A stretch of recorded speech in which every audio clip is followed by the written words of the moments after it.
When fire consumed the wing over London and both pilots collapsed unconscious, 275 passengers faced certain death. Then a 17-year-old girl stood up. "My father died teaching me to fly," she said, walking toward the cockpit. "Let me try." What happened next shocked the world. Before watching full story, comment below from where you watching, also like and subscribe for more stories. The alarm clock buzzed at 5:30 a.m. Emma Rodriguez slapped it silent and stared at her bedroom ceiling. Today was the day. Her first solo international flight. 17 years old and flying alone from New York to London to visit her grandmother. Her mom knocked softly on the door. "Emma? You awake, sweetheart?" "Yeah, Mom. I'm up." Emma sat up and looked around her small bedroom. Posters of airplanes covered the walls. Model jets hung from the ceiling on invisible strings. Her desk was covered with flight simulator equipment, a joystick, throttle controls, and 3 computer monitors. Most teenagers had posters of singers or movie stars. Emma had cockpit diagrams. She walked to her desk and touched the simulator controls. Her dad had built this setup himself, piece by piece, spending months getting every detail right. The yoke felt real. The throttle levers moved with authentic resistance. The switches clicked with satisfying precision. Every evening for 3 years, Emma had sat here with her father. Before the cancer. Before the hospital visits. Before everything fell apart. "Emma. Breakfast is ready," her mom called from downstairs. Emma pulled herself away from the memories and got dressed. Jeans, comfortable sneakers, and her dad's old leather flight jacket. It was too big for her, but she didn't care. Wearing it made her feel like he was with her. Downstairs, her mom had made pancakes, Emma's favorite. But she could barely eat. Her stomach was tight with nerves and excitement. "Honey, are you sure you don't want me to come with you?" her mom asked for the 10th time that week, sitting across from her with worried eyes. "Mom, I'm fine. Grandma is expecting me." "It's just a flight." "Just a flight," her mom repeated softly. "Your father used to say that." "It's just a flight, Maria. I'll be home before you know it." Emma reached across the table and squeezed her mom's hand. "I know this is hard. But Dad would want me to go. He loved flying. He loved London. He loved showing me the world." Her mom's eyes filled with tears, but she smiled. "He did love you so much. Every single day, he talked about you. About how smart you were. How quick you learned. He was so proud of you, Emma." "I miss him every day," Emma whispered. "I know, baby. I know." They sat in silence for a moment, both lost in memories of Captain David Rodriguez.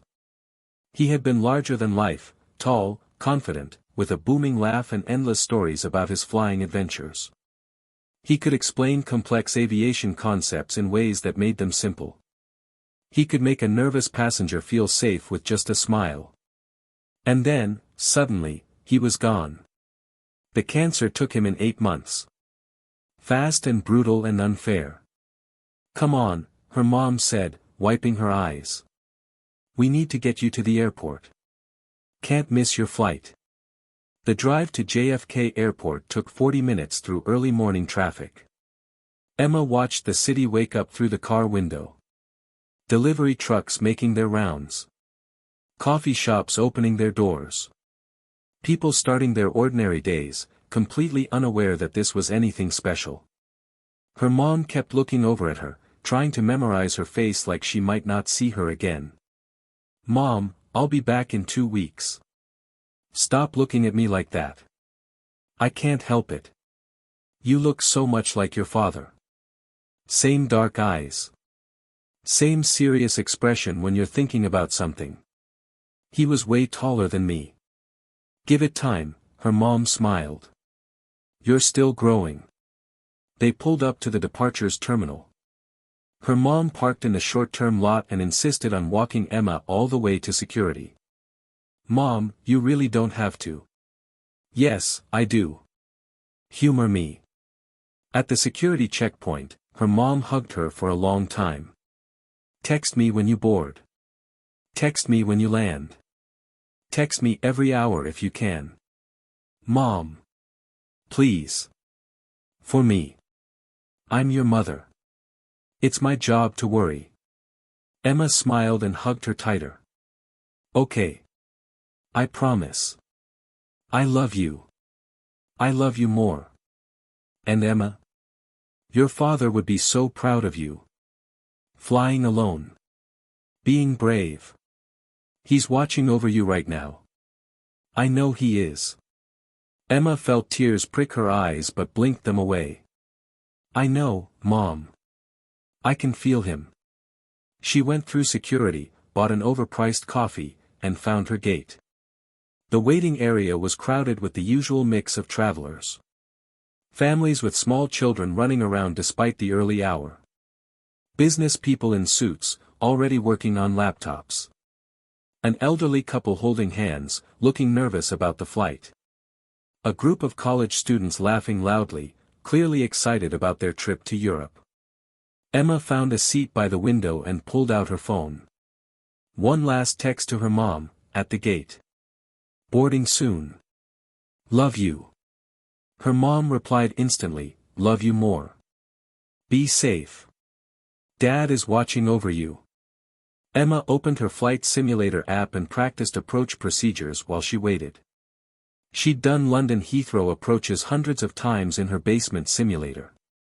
She knew the runway layouts, the approach paths, the radio frequencies. It was all stored in her brain, ready to use. Even though she'd never actually flown a real plane. The thought made her smile sadly. All that training, all those hours with her dad, and for what? She'd never be a pilot. She was going to study marine biology in college. Her dad had encouraged it, "Follow your passion, Emma, not mine." But flying was her passion too. It had been their connection. Their special thing.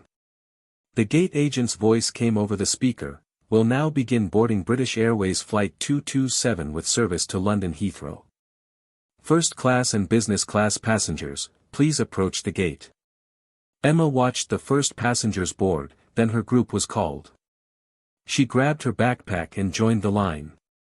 The Boeing 777 was massive. Emma had studied this exact aircraft model hundreds of times, but seeing it in real life always took her breath away. The enormous engines hanging under the wings. The long graceful fuselage stretching 242 feet from nose to tail. The wingspan almost 200 feet across. She walked through the jet bridge and stepped onto the plane. A flight attendant greeted her with a warm smile, her name tag said, "Jennifer."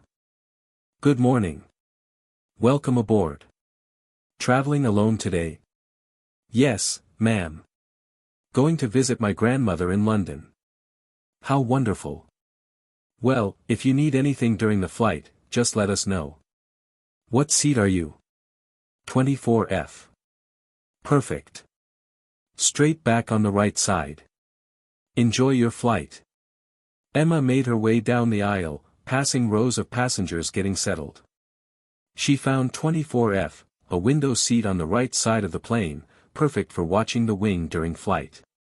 As she sat down and stowed her backpack under the seat in front of her, she noticed the flight crew walking past.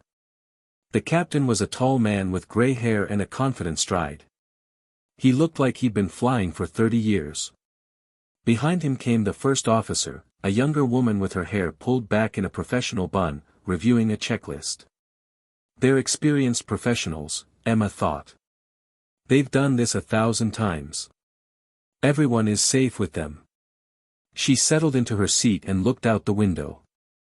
The wing stretched out before her, smooth and white, with the massive GE90 engine hanging beneath it.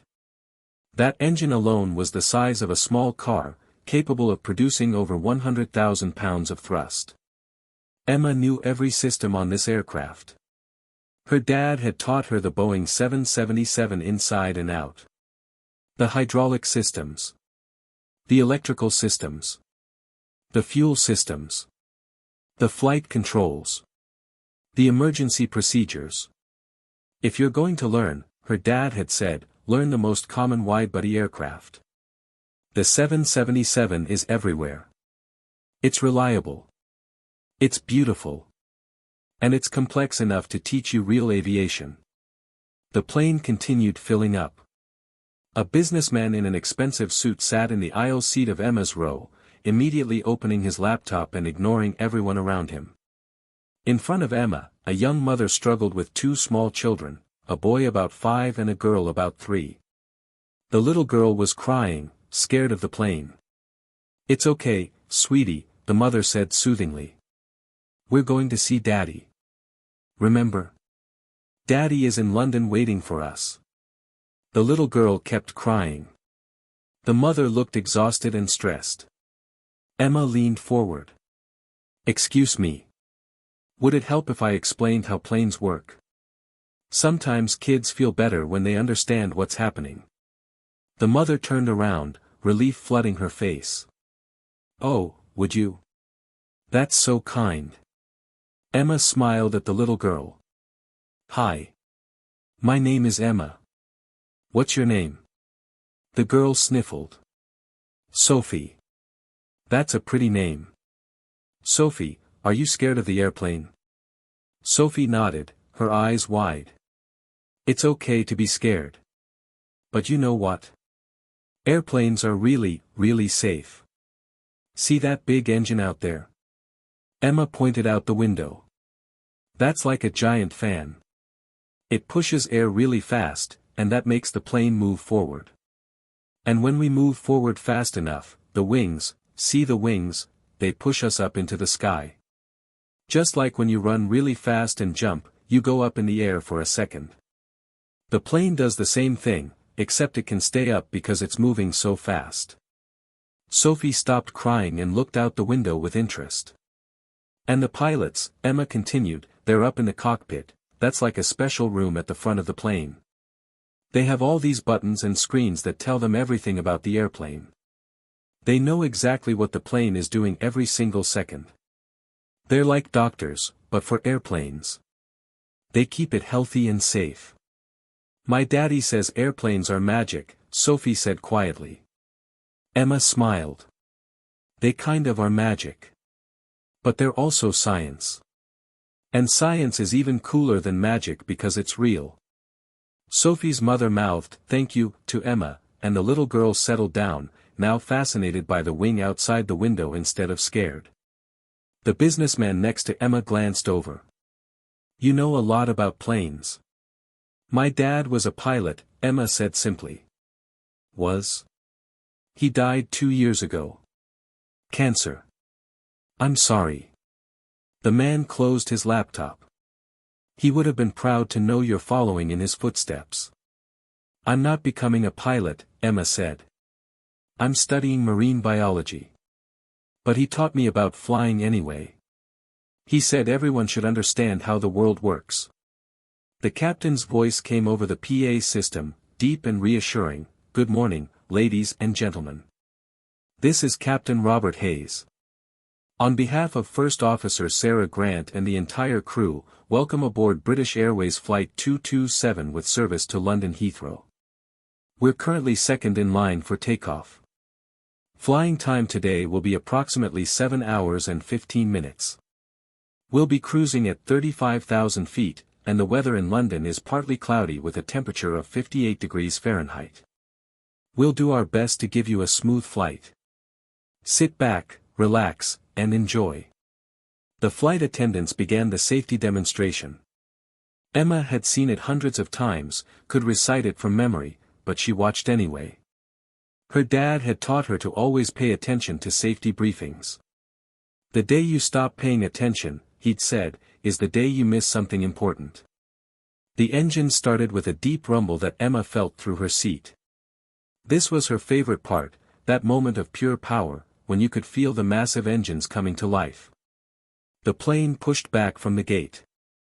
Emma watched the ground crew members in their bright yellow vests, waving their orange wands, guiding the aircraft backward. They taxied toward the runway, following the yellow lines painted on the concrete. Emma pressed her face to the window, watching everything. The other planes taxiing. The baggage carts driving around. The fuel trucks and catering trucks. The whole complex choreography of an airport in action. Her phone buzzed with one last text before she had to put it in airplane mode. Her mom, "Safe flight, sweetheart. Call me when you land. Love you to the moon and back."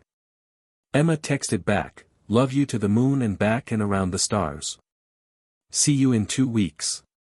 The plane turned onto the runway. Emma felt the engine spool up to full power, the deep roar filling the cabin. The aircraft started rolling forward, slowly at first, then faster and faster. The white runway lights blurred past the window. The ground dropped away. Suddenly they were flying, climbing up into the gray morning sky. Emma smiled. She was airborne. Just like her dad had been thousands of times. Just like he'd taught her to be. The first 7 hours of the flight were completely routine. Emma ate the airplane meal, some kind of chicken with rice that wasn't terrible. She watched a movie, a comedy she'd seen before but didn't mind watching again. She dozed off with her head against the window, dreaming about being in the simulator with her dad. In her dream, they were practicing emergency procedures. Her dad was sitting next to her in the basement, his hand on her shoulder. "What do you do if you lose an engine on takeoff?" he asked. "Maintain directional control," Emma recited. "Monitor airspeed. Follow the engine failure procedure. Don't panic." "Good. What about an engine fire?" "Shut down the engine. Deploy fire suppression. If the fire doesn't go out, prepare for immediate landing. And if both pilots are incapacitated?" Emma had paused at that question. "That won't happen, Dad. There are always 2 pilots. Humor me. What if it does happen? Then someone else has to fly the plane. And if you're the only one who can? Then I fly it. No matter how scared I am. Because people are depending on me." Her dad had smiled. "That's my girl. Remember, Emma, knowledge is useless if you don't use it. When the moment comes, you don't think. You don't hesitate. You act." Emma woke with a start. The dream had felt so real. She could almost smell her dad's aftershave, could almost hear his voice. She looked around the cabin. Most passengers were sleeping or watching movies. The flight attendants were in the galley, chatting quietly. Everything was peaceful. Outside her window, the Atlantic Ocean stretched endlessly below them. 35,000 feet up, the world looked so small and distant. Just blue water and white clouds and endless sky. Emma checked her watch. They'd been in the air for 7 hours. They should be approaching Europe soon. Maybe another hour until landing. She pulled out her phone, still in airplane mode, and looked at photos of her dad. Him in his uniform. Him standing next to a 747. Him with Emma at her 8th grade graduation. "Miss you, Dad," she whispered. She had just put her phone away when she felt it. A vibration. Subtle but wrong. Not turbulence, something mechanical. Something that didn't belong.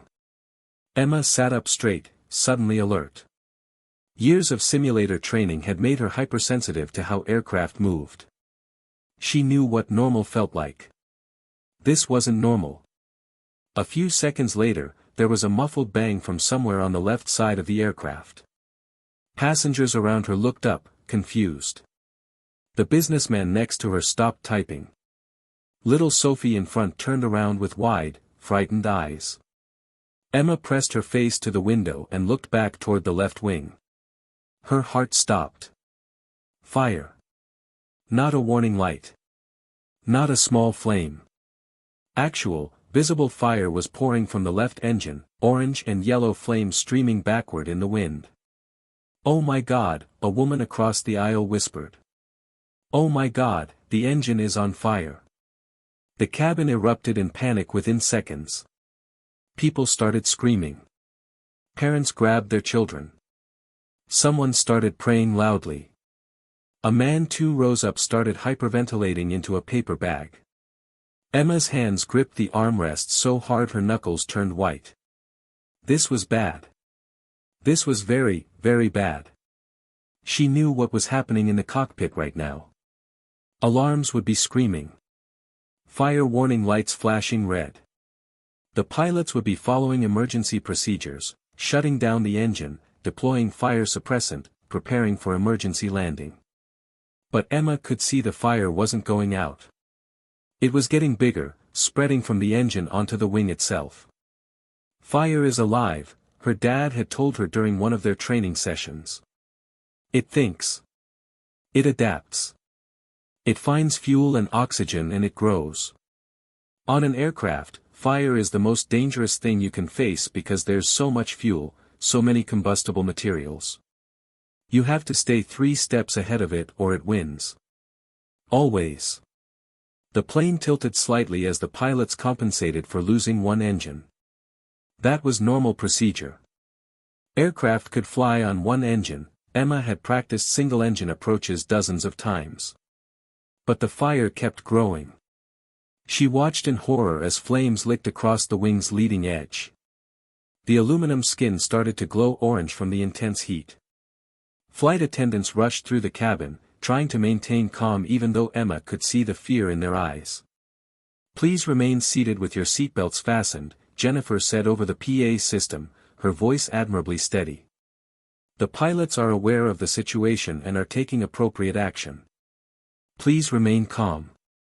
But calm was impossible. Emma could see the fire spreading. She knew what happened when fires reached fuel tanks. She knew about structural failure from heat damage. She knew all the ways this could end in disaster. Smoke started seeping into the cabin. Just a little at first, a thin haze that smelled acrid and chemical. Then more. People started coughing. Sophie's mother pulled both children close, her face pale with terror. "It's okay," she kept saying. "It's okay, it's okay, it's okay." But her voice said it wasn't okay at all. The businessman next to Emma had turned completely white. "We're going to die," he whispered. "Oh God, we're going to die." Emma wanted to tell him no, that the pilots would handle it, that everything would be fine. But she couldn't make her voice work. She just stared out the window at the fire consuming the wing. Then the plane dropped. Not a little bump of turbulence. A sudden, violent drop that made Emma's stomach shoot into her throat.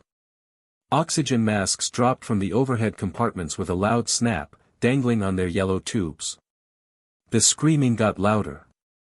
Complete panic now. People sobbing. Praying. Some were on their phones, typing what they thought would be final messages to their families. Emma pulled her oxygen mask on with shaking hands. The elastic strap snapped against her head. The plastic smell filled her nose. Through the mask, through the chaos, she heard Sophie crying. "Mommy, I'm scared. Mommy, I don't want to die." Something broke in Emma's chest. That little girl. All these people. They were terrified. They thought they were going to die. The plane shuddered again, harder. More pieces of the wing tearing away in the wind. Emma could see the structural damage getting worse by the second. And then, over the PA system, Jennifer's voice came through, shaking now, barely controlled. "Ladies and gentlemen, we have an emergency situation. Both pilots have been incapacitated by toxic fumes from the fire. If there is anyone on board with any flight experience, any aviation training at all, please identify yourself immediately. This is not a drill. We need help now." Complete silence. Not even crying anymore. Just terrible, absolute silence as the reality sank in. No one was flying the plane. The pilots were unconscious. 275 people were on a burning aircraft at 35,000 feet with no one at the controls. Emma sat frozen. Her heart hammered so hard she thought it might explode. Her hands shook. Her breath came in quick, shallow gasps. She was 17 years old. She'd never flown a real plane. She was just a kid with a simulator in her basement.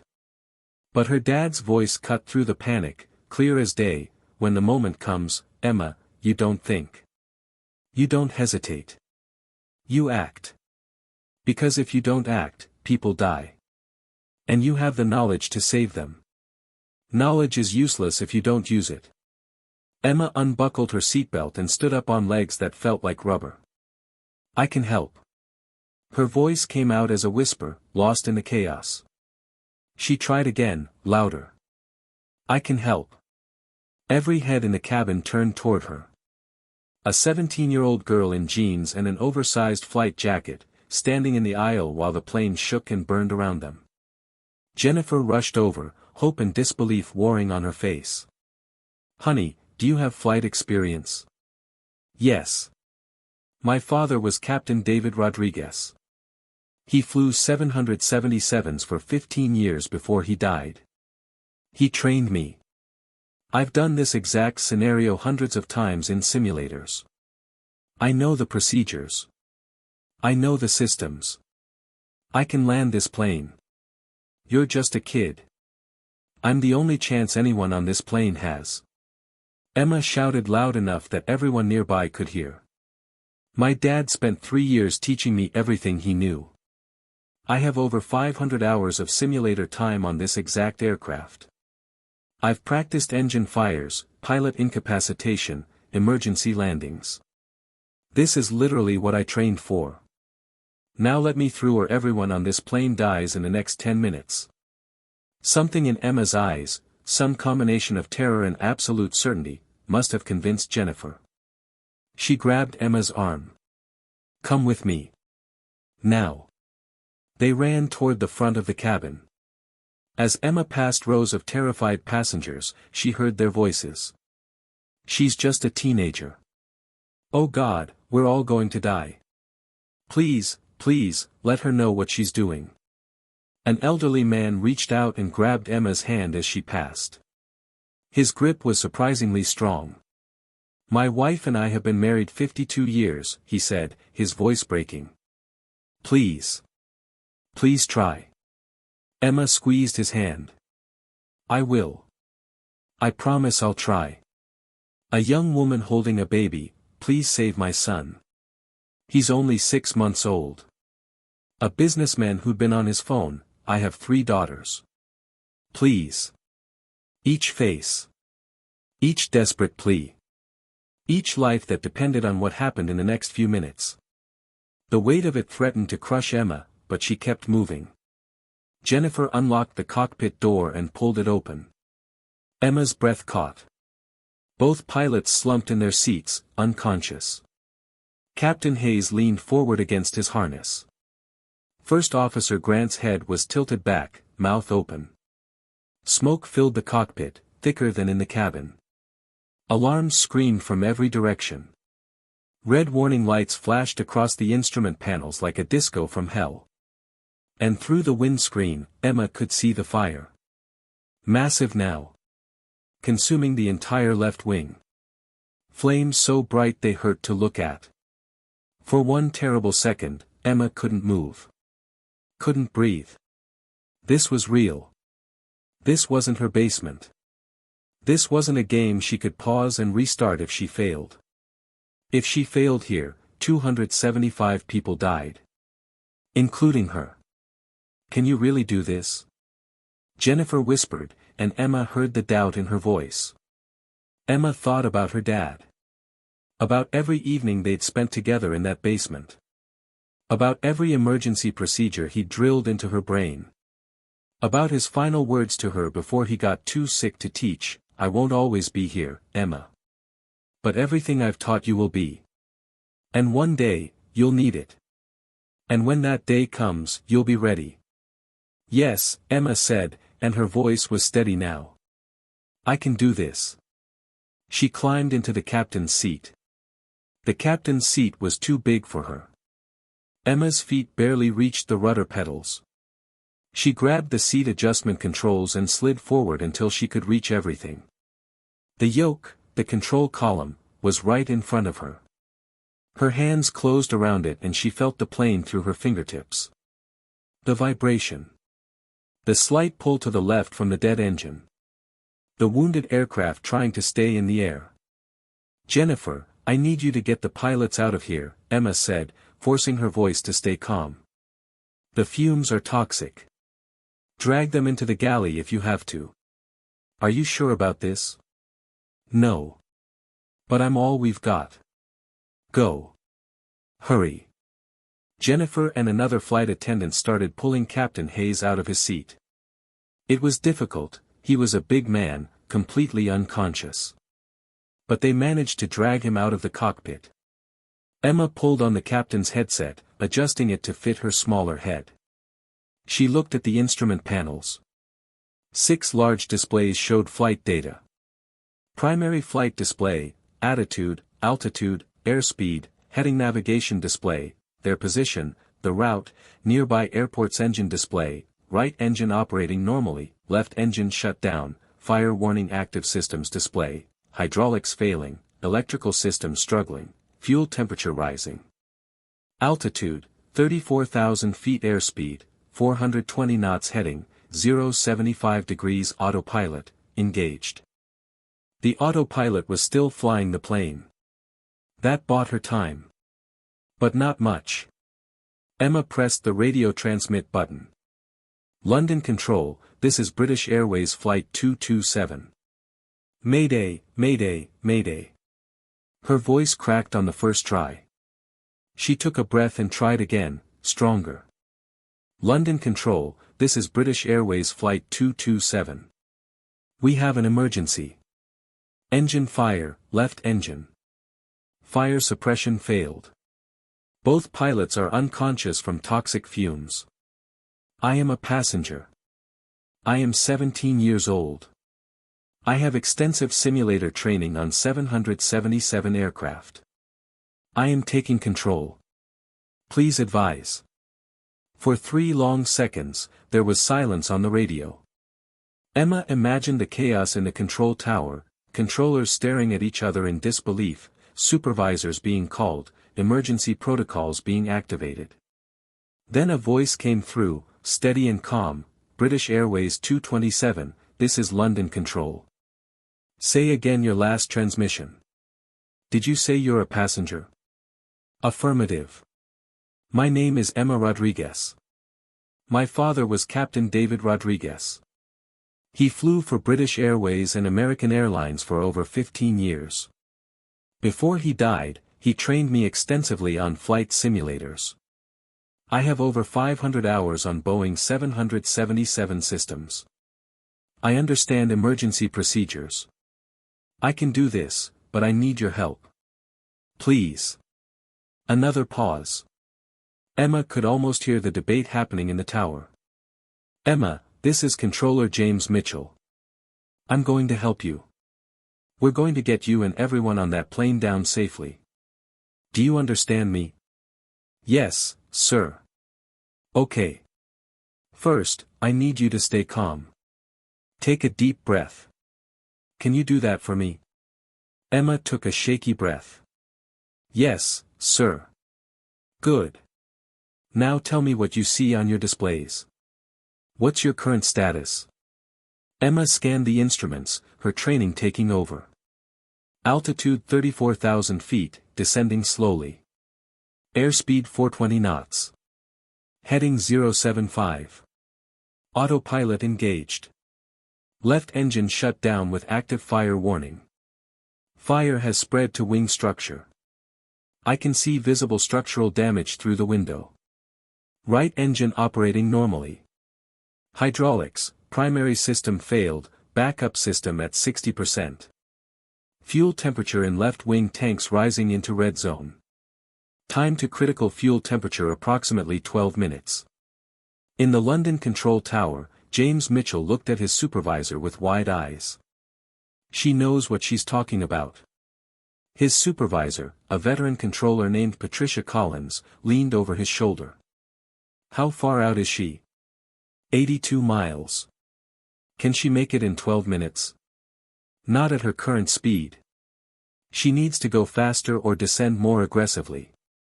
Or both. Mitchell keyed his microphone. Emma, you're doing excellent. Your situational awareness is spot on. Now, what's your distance to Heathrow? Emma checked the navigation display. Approximately 80 miles, sir. Okay. Here's what we need to do. You're going to take manual control of the aircraft. You're going to increase your descent rate and your speed. We need to get you on the ground before that fuel tank reaches critical temperature. Can you do that? Emma stared at the autopilot disconnect button. Once she pressed it, the plane was entirely in her hands. No computer helping. No safety net. Fly the plane, her dad's voice said in her mind. Always fly the plane. Everything else is secondary. Yes, sir. I can do that. All right. First step, disengage the autopilot. There's a button on the yoke. Do you see it? Yes, sir. Press it. The autopilot will disconnect. The plane will be in your hands. Are you ready? Emma's finger hovered over the button. Her heart hammered. Her palms were sweating inside her dad's too big flight jacket. She thought about Sophie crying. About the elderly couple holding hands. About all 275 people depending on her. She pressed the button. The autopilot disconnected with a loud click that Emma felt through the yoke. Suddenly the controls were alive in her hands. She could feel everything, the weight of the aircraft, the aerodynamic forces, the asymmetric thrust from having only one engine, the drag from the damaged wing. The plane immediately started yawing to the left. The dead left engine was creating massive drag while the right engine pushed them forward. The imbalance wanted to spin them into a turn. Emma's feet moved instinctively. Right rudder pedal to counteract the yaw. Not too much, just enough to keep the nose pointed straight.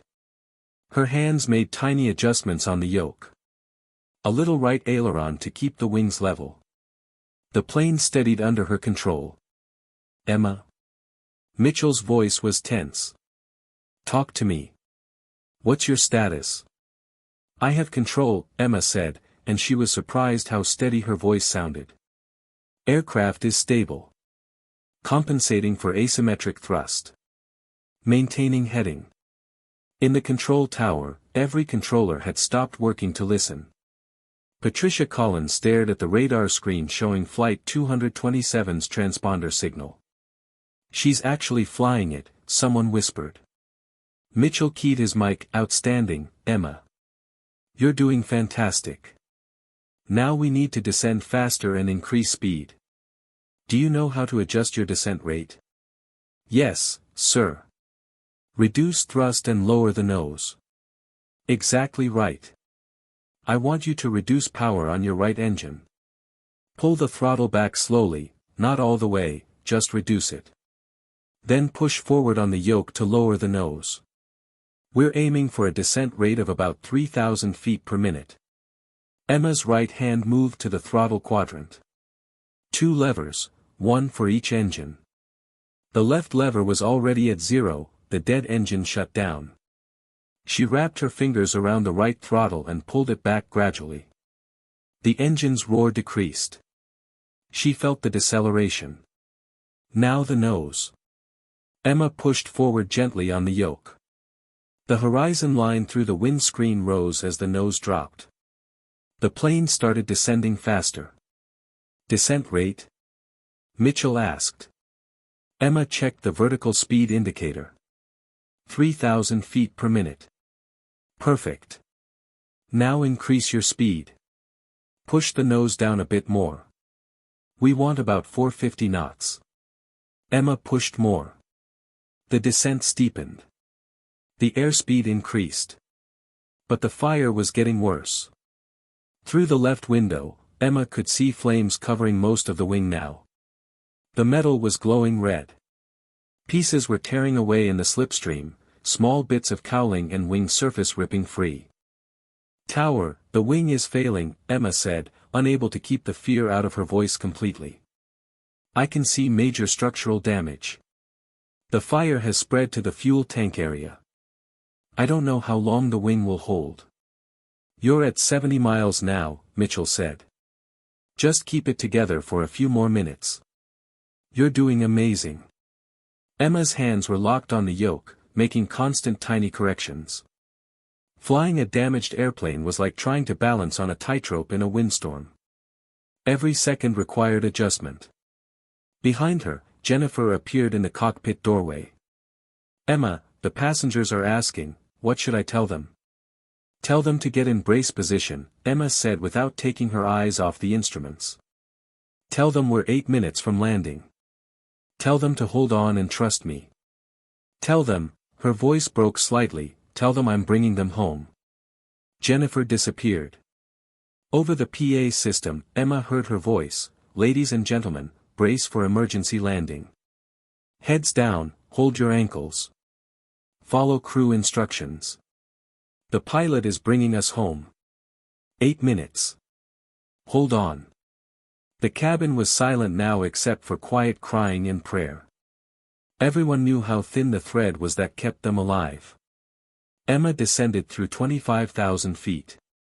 20,000 feet. The ground was getting closer. She could see England now, the coastline, the patchwork of fields, the urban sprawl of London spreading out below. And ahead, she could just barely see it, Heathrow Airport. A bright cluster of lights with long white lines marking the runways. "Emma, I'm bringing in some help," Mitchell said. "Captain Mike Richardson, retired British Airways. He flew 777s for 20 years. He's going to talk you through the landing." A new voice came over the radio, older and calm. "Emma, this is Captain Richardson. First, I want you to know that what you're doing is extraordinary. I've been flying for 40 years and I'm impressed as hell. You're going to make it. We're going to get you down. Okay?" "Yes, sir," Emma said, and felt tears prick her eyes. Something about his voice reminded her of her dad. "Good. Now, you're at 60 miles out. Altitude 18,000 feet. You need to start configuring for landing. Do you know how to deploy flaps?" "Yes, sir." "Excellent. But here's the critical part, you cannot deploy full flaps. Your damaged wing can't handle the stress. You're going to use minimal flaps, 15 degrees only. Can you do that?" "Yes, sir." "Okay. Deploy flaps to 15 degrees. Emma's hand moved to the flap lever on the center console. She moved it to the 15-degree position. The plane shuddered as the flaps extended partway. The wings generated more lift. The descent rate decreased slightly. "Flaps 15 degrees, Emma reported. "Perfect. Now you're going to deploy landing gear. But Emma, listen carefully, when the gear comes down, there's going to be a lot of drag. The plane is going to want to nose down hard. You need to pull back on the yoke to compensate. Are you ready?" Emma gripped the yoke tighter. "Ready, sir." "Deploy landing gear." Emma moved the landing gear lever down. There was a loud grinding, whirring sound as 3 massive landing gear assemblies, nose gear and 2 main gear, extended from the belly of the aircraft. The plane lurched. The nose wanted to drop. Emma pulled back hard on the yoke, fighting to keep the nose up. The gear locked into place with 3 solid thuds. 3 green lights appeared on the display. "Gear down, 3 green lights," Emma reported, her voice strained from the effort of holding the nose up. "Outstanding," Richardson said. "You're a natural, Emma. Your father taught you well." At the mention of her father, Emma felt tears streaming down her face. But her hand stayed steady on the controls. 40 miles, Mitchell updated. You can see the airport? Yes, sir. I see the runway lights. Emma looked through the windscreen. The airport was dead ahead now, maybe 10 miles away. She could see the parallel runways, the terminal buildings, the approach lights leading to the runway threshold. And lining both sides of the runway were emergency vehicles. Fire trucks, ambulances, emergency crews. All waiting for her. All depending on her. The plane shuddered violently. A horrible screeching sound came from the left wing. What was that? Mitchell asked urgently. Wing structure failing. Emma shouted.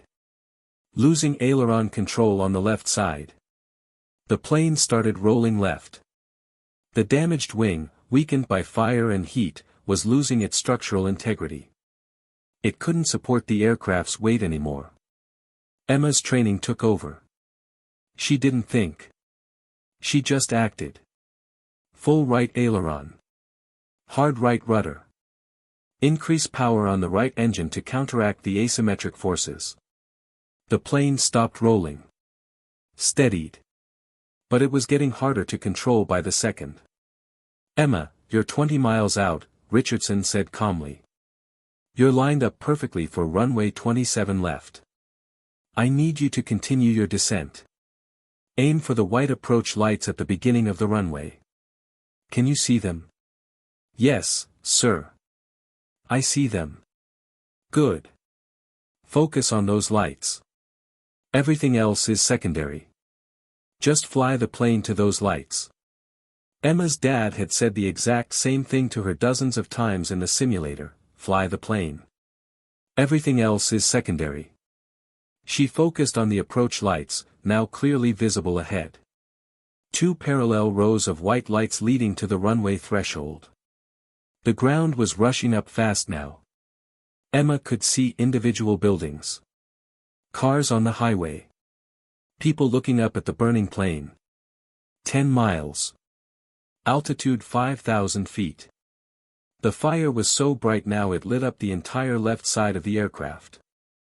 Emma couldn't look at it anymore. She had to trust the wing would hold together for 2 more minutes. Just 2 more minutes. 5 miles. 2,000 feet. Little Sophie's voice echoed in Emma's mind, my daddy says airplanes are magic. Hold together, Emma thought at the plane. Please hold together. Just a little longer. 3 miles. 1,000 feet. Ground proximity warning activated, terrain. Terrain. Pull up. Pull up.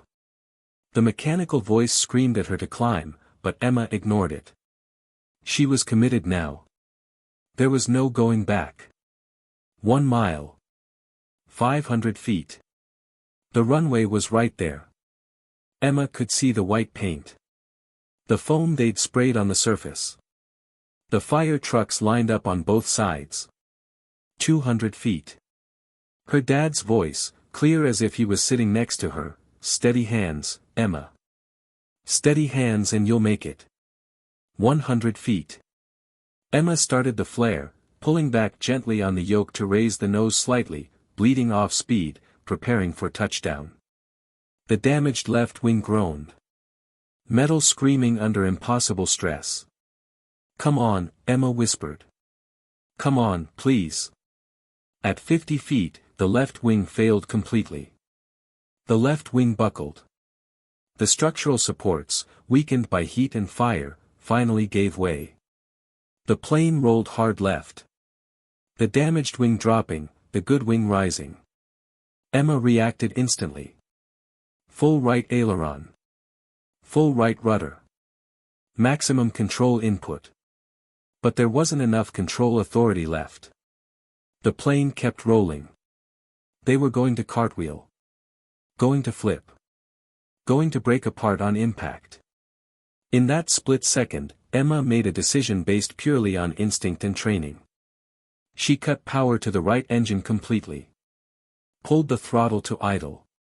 Without thrust, without the right engine pushing them, the rolling slowed. Not enough to stop it, but enough to make the difference. The left main landing gear hit the runway first. Hard. So hard Emma felt it through her entire body.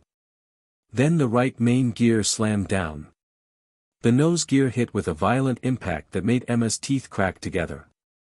They were on the ground. Emma's hands moved in a blur. Thrust reversers on the right engine. She slammed the throttle into reverse. Massive panels on the engine redirected the thrust forward, helping to slow them down. Both feet on the brake pedals. Pushing with all her strength. The plane was still trying to pull left from the collapsed wing.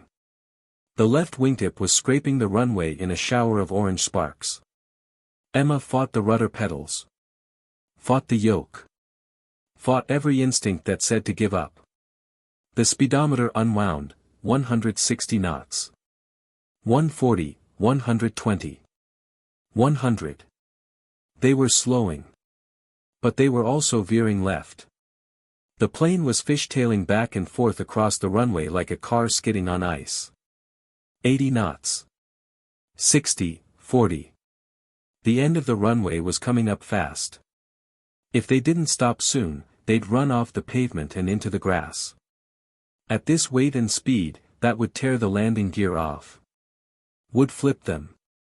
Would kill people. 20 knots. Emma stood on the brakes with every ounce of strength she had. 10 knots.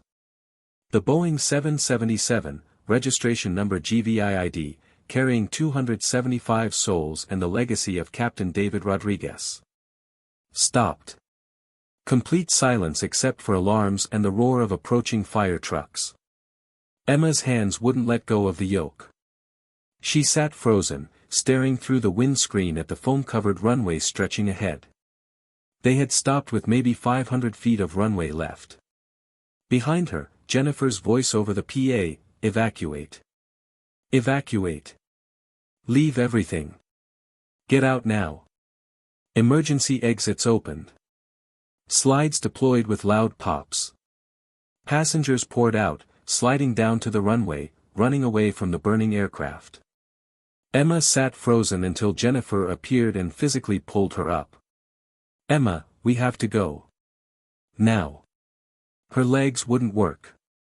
Jennifer and another flight attendant had to support her as they evacuated through the cockpit emergency hatch. They slid down onto the runway. Emma's legs gave out the moment her feet hit the ground. She collapsed onto the foam-covered concrete.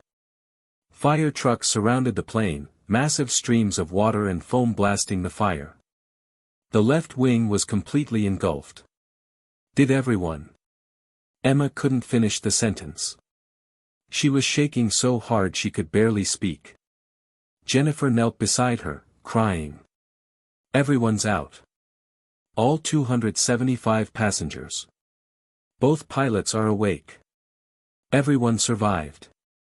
Because of you." Emma started sobbing then. Huge, gasping sobs that shook her entire body. Paramedics arrived. They wrapped a blanket around her shoulders. Checked her vital signs.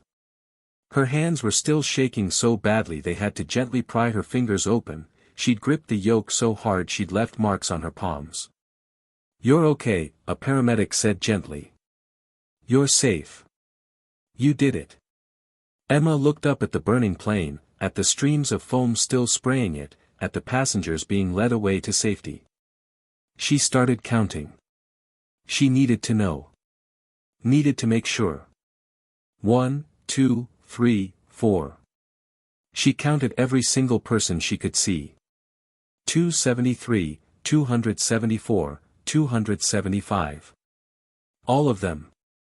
Every single one. A little girl's voice, "Emma."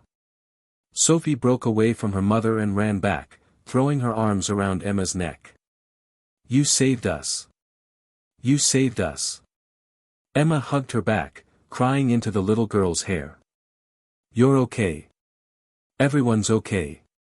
Sophie's mother came over, tears streaming down her face. "Thank you. Thank you." I don't have words.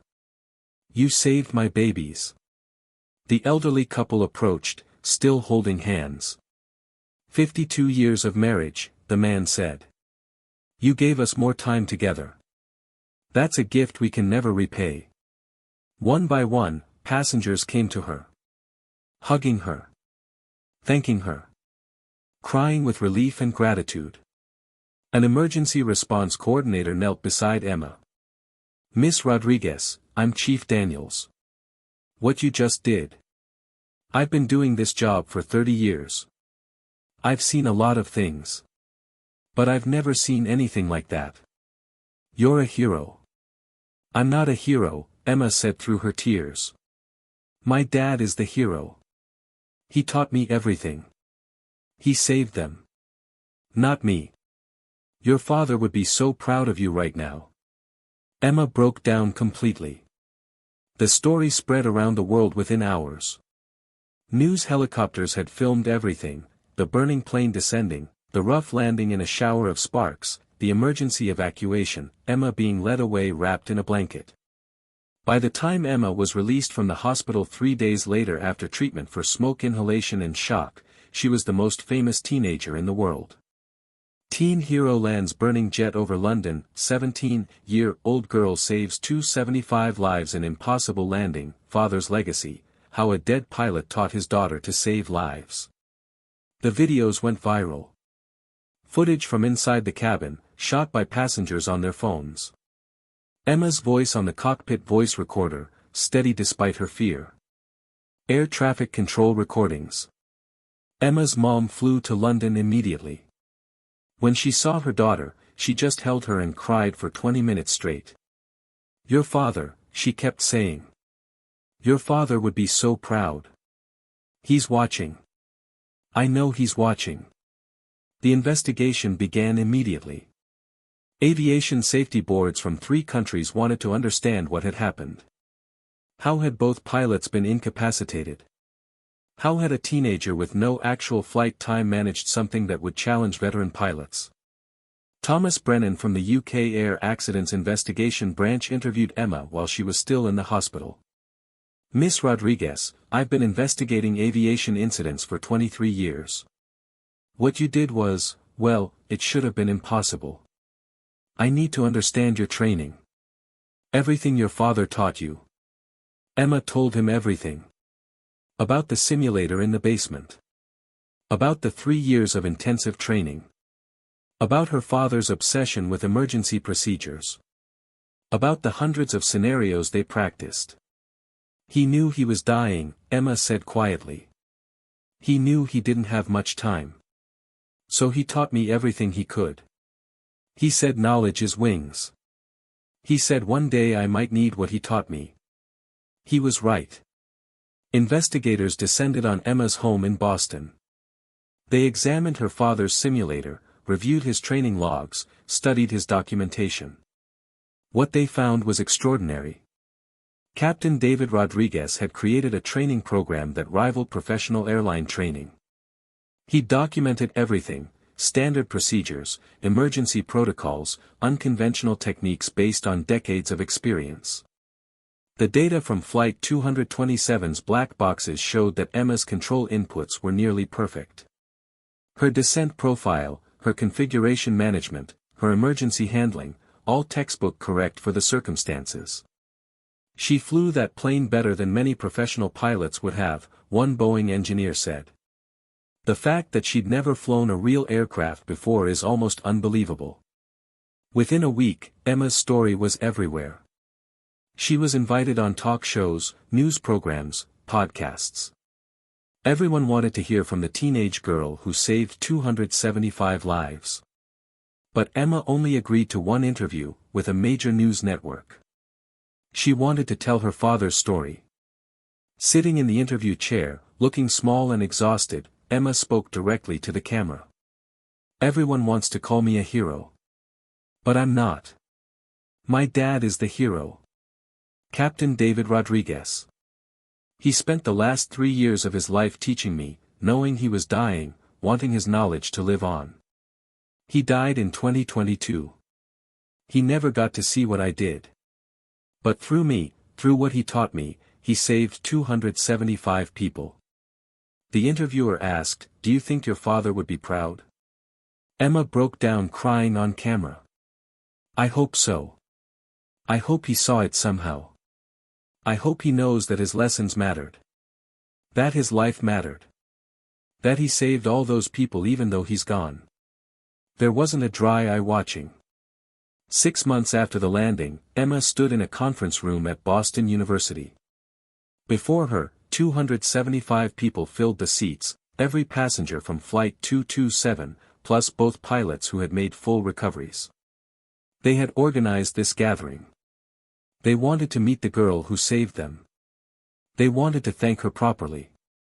When Emma walked in, everyone stood and applauded. The applause went on for 10 minutes. Many people were crying, including Emma. Sophie ran up and hugged her legs. "I told everyone at school that you're my friend." Her mother, "These are my children. They're alive because of you. I will never be able to thank you enough. Never." The elderly couple, "We celebrated our 53rd anniversary last month. Because of you." The businessman who'd sat next to Emma, "I quit my job. I'm spending more time with my daughters now. Life's too short. You taught me that." One by one, they came to her. Each with their story. Each with their gratitude. Captain Hayes and First Officer Grant approached. Both were back to flying now. "Emma," Hayes said, his voice thick with emotion. "I've been flying for 30 years. I thought I'd seen everything. But what you did that day..." He stopped, unable to continue. "You saved our lives too," Grant added. "We owe you everything." "You don't owe me anything," Emma said. "You would have done the same thing. My dad would have done the same thing. It's what pilots do." "You're not a pilot," Hayes said gently. Emma smiled sadly. "I know. I'm going to study marine biology. That's what I want to do with my life." "Then do it," Grant said. "But know that you'll always be one of us. You're a pilot in your heart. Your father made sure of that." In the months that followed, Emma's life changed in ways she never expected. Airlines offered her jobs. "Come fly for us when you're old enough." Flight schools offered full scholarships. She received letters from pilots around the world, thanking her for honoring the profession. But what mattered most to Emma was the foundation. Using money from a book deal she'd reluctantly accepted, Emma established the Captain David Rodriguez Foundation for Youth Aviation Education. Its mission: teach aviation skills to young people who might never otherwise have access to them. "My father believed knowledge could save lives," Emma said at the foundation's launch. "He proved it by teaching me. Now I want to honor him by passing that knowledge forward. Not every kid who learns to fly will face an emergency like I did. But some might. And even if they don't, they'll have skills and confidence and opportunities they wouldn't have had otherwise." The foundation's first student was a 15-year-old girl from Chicago named Maria Rodriguez, no relation to Emma, just a coincidence. Her father had died in a house fire trying to save his family. Maria wanted to learn aviation so she could help people in emergencies. 2 years later, when Maria received her student pilot certificate, Emma attended the ceremony. She watched the younger girl accept her certificate with pride and joy. And Emma thought about cycles. About how knowledge passes from person to person. About how love transcends death. Emma Rodriguez was 20 years old and in her second year at flight school. After Flight 227, she changed her major. Marine biology was fascinating, but flying was in her blood. It was her father's gift to her, and she couldn't walk away from it. Every major airline in the world wanted to hire her the day she graduated. But Emma wasn't doing it for them. She was doing it for her dad. To keep his legacy alive. To use what he taught her. She kept a framed photograph on her desk, her father in his captain's uniform, taken the year before his diagnosis. Next to it was a plaque with words he'd spoken so many times. Knowledge is wings. And one day, you'll need them to fly. On the 3-year anniversary of the London landing, Emma gave another interview. Do you ever think about what would have happened if you hadn't been on that flight? The interviewer asked. Emma was quiet for a long moment. Yes. Everyone would have died. All 275 people. And my father's death would have been meaningless. Just another tragedy. Another pilot lost to cancer. But because I was there, because I used what he taught me, his death meant something. He saved 275 lives 3 years after he died. That's his legacy. What would you say to your father if you could talk to him now? Emma's eyes filled with tears, but she smiled. I'd say, I did it, Dad. I used everything you taught me. I didn't give up. I flew the airplane all the way to the ground, just like you taught me. And everyone lived. You saved them all. She paused, her voice breaking. I'd say, I hope you're proud of me. I hope you know that your life mattered.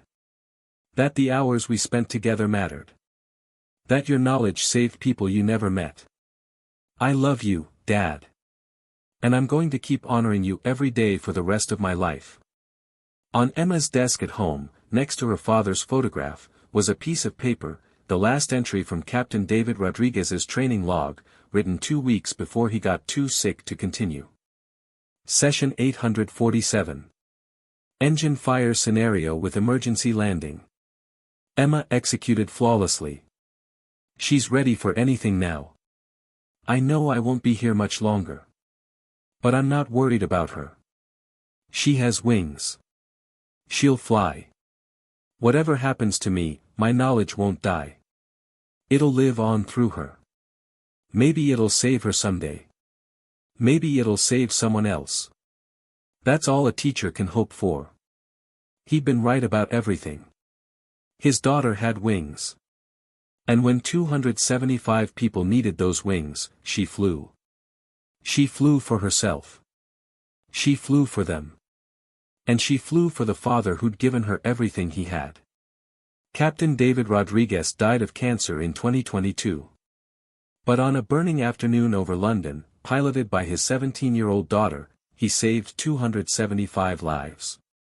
And proved that love is stronger than death. That knowledge, gifted in love, can transcend a single lifetime. And that a father's final gift to his daughter can become his gift to hundreds of strangers he never met.